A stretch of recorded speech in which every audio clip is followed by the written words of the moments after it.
வணக்கம் மக்களே, அனைவருக்கும் இனிய வணக்கம். இன்னைக்கு நாம இந்த வீடியோவில் இதை பற்றி பார்க்க போகிறோம் அப்படின்னு பார்த்தீங்கன்னா, தமிழக அரசு போக்குவரத்து கழகங்களில் வந்திருக்க வேலை வாய்ப்பு செய்திகளை பற்றி தாங்க இந்த வீடியோவில் முழுமையான தகவலை நாம் இப்போ பார்க்க இருக்கோம். நம்ம சேனலுக்கு நீங்கள் புதியவராக இருந்தீங்கன்னா சப்ஸ்கிரைப் அண்ட் பெல்லை மட்டும் கிளிக் பண்ணி வச்சுக்கோங்க.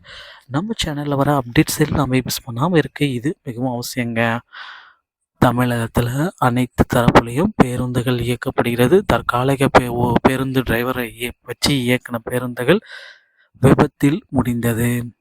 தமிழகத்தில் ஒரு பாதி பார்த்தீங்கன்னா போக்குவரத்து ஊழியர்கள் ஸ்ட்ரைக்கும், ஒரு பாதி பார்த்தீங்கன்னா ஊழியர்கள் நாங்கள் ஸ்ட்ரைக் பண்ண மாட்டோம், அரசின் சொல்படி கேட்போம், எங்களுக்கு ஊதிய உயர்வு வேண்டாம் என்று ஸ்ட்ரைக் எல்லாம் நாங்கள் பண்ண மாட்டோம் அப்படின்ட்டு பேருந்தையும் ஓட்டிகிட்டு இருக்காங்க. ஸோ இதில் என்ன முடிவு அப்படின்னு பார்த்தீங்கன்னா, சிறந்த ஊதியத்திற்காக தமிழ்நாடு பேருந்து வேலைநிறுத்தம் தொடங்குகிறது. செயல்பாடு இயல்பானது என்று கூறுகிறார் அமைச்சர். இந்திய தொழிற்சங்க மையம் சிஐடியு, அகில இந்திய தொழிற்சங்கம் காங்கிரஸ் ஏஐசிடியு, அண்ணா தொழிற்சங்கம் பேரவை ஏடிஎஸ்பி ஆகியவை பஸ்கள் வேலை நிறுத்தத்தில் ஈடுபட்டிருக்காங்க. தமிழகத்தில் பார்த்தீங்கன்னா அறுவடை திருநாளான பொங்கல் பண்டிகையை முன்னிட்டு ஆயிரக்கணக்கான மக்களின் பயணத்தை பாதிக்கிறது அப்படின்றத குறிப்பிட்டே சொல்லியிருக்காங்க.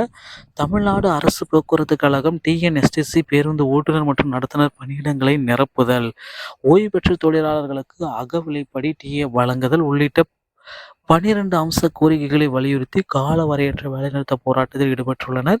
மேலும் ஊதிய உயர்வுக்கான 15வது ஊதிய ஒப்பந்த திருத்தத்தில் கையெழுத்திட வேண்டும் என்றும் கோரிக்கை விடுத்திருக்காங்க. போக்குவரத்து அதிகாரிகளும் தொழிற்சங்க பிரதிநிதிகளுக்கும் இடையிலான பேச்சுவார்த்தை முட்டுக்கட்டையில் முடிவடைந்ததை அடுத்து இந்த போராட்டம் இடம்பெற்றது. ஊதிய உயர்வு, பேருந்து ஓட்டுநர் மற்றும் நடத்துனர் பணியிடங்களில் காலியாக உள்ள பணியிடங்களை நிரப்புதல், ஓய்வு பெற்றவர்களுக்கான அகவிலைப்படி டிஏவை வழங்குதல் உள்ளிட்டவை இவங்களுடைய பெரும்பான்மையான கோரிக்கைகளாக இருக்குங்க. ஸோ போக்குவரத்து சங்க தொழிற்சங்கத்தின் வேலைநிறுத்த அறிவிப்பை எதிர்த்து கோயம்பேடு பேருந்து நிலையத்தை ஆய்வு செய்து தமிழக போக்குவரத்துறை அமைச்சர் சிவசங்கர், ஒட்டுமொத்தமாக பேருந்து இயக்கம் மிகவும் இயல்பாக இருக்கிறது. முதல்வரின் அறிவுறுத்தலின்படி நாங்கள் பாதுகாப்பை கவனித்து வருகிறோம். அனைத்து பயணிகளின் சுமூகமான பயணம் 6 அம்சங்களில் நடவடிக்கை எடுக்க போக்குவரத்து சங்கம் கோரிக்கை. அதில் 2 ஏற்கனவே நிறைவேற்றப்பட்டுள்ளது. வேலை நிறுத்தத்தை கைவிடுமாறு தொழிற்சங்கங்களுக்கு வேண்டுகோள் விடுக்கிறேன். பொதுமக்களுக்கும் இல்லை பீதியடைய வேண்டாம். எம்டிசி பேருந்துகள் காலை 6 மணி முதல் திட்டமிட்டபடி இயக்கப்பட்டு வருகிறது. பொதுமக்கள் பீதி அடைய வேண்டாம். பேருந்து பார்த்தீங்கன்னா 80% பேருந்துகள் இயக்கப்பட்டு வருகிறது என்று அதிகாரிகளும் குறிக்கிறாங்க. போக்குவரத்து துறை அமைச்சர் சிவசங்கர் பிடிஐ செய்தி நிறுவனத்துடன் கூறியதாவது, நிதி நிலைமை மேம்படும் போது கோரிக்கைகள் உரிய நேரத்தில் நிறைவேற்றப்படும். மேலும் வேலைநிறுத்த அழைப்பு அரசியல் நகர்வுகள் என்று குற்றம் சாட்டிய அவர், தேவைப்பட்டால் நடவடிக்கை எடுக்கப்படும் அப்படின்றதையும் குறிப்பிட்டு சொல்லிட்டாரு. ஸோ விரைவில் பார்த்தீங்கன்னா மீண்டும் போராட்டத்தை தொடங்க போகிறதா சொல்லியிருக்காங்க போக்குவரத்து துறையில்.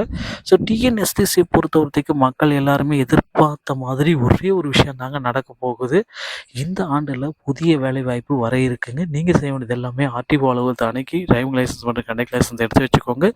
ஆல்ரெடி நடந்து முடிந்த நேர்முக தேர்வு மற்றும் செய்முறை தேர்வுக்கான முதல் கட்ட அழைப்பு கடிதம் வெளியாச்சு. 2ஆம் கட்ட அழைப்பு கடிதம் 21லேருந்து 25 மதிப்பெண்கள் பெற்றவர்களுக்கு செகண்ட் அழைப்பு கடிதத்தை நேற்றுக்கலாம் 1:3 என்ற ரேஷியோவில் உங்களை அழைக்கப்படுகிறார்கள். டிஎன்எஸ்சி சம்பந்தமான செய்திகள் அனைத்தையும் நீங்கள் உடனுக்குடன் பெற நம்ம சேனலோடு இணைந்திருங்கள். அடுத்த வீடியோவில் சந்திக்கிறேன். நன்றி, வணக்கம்.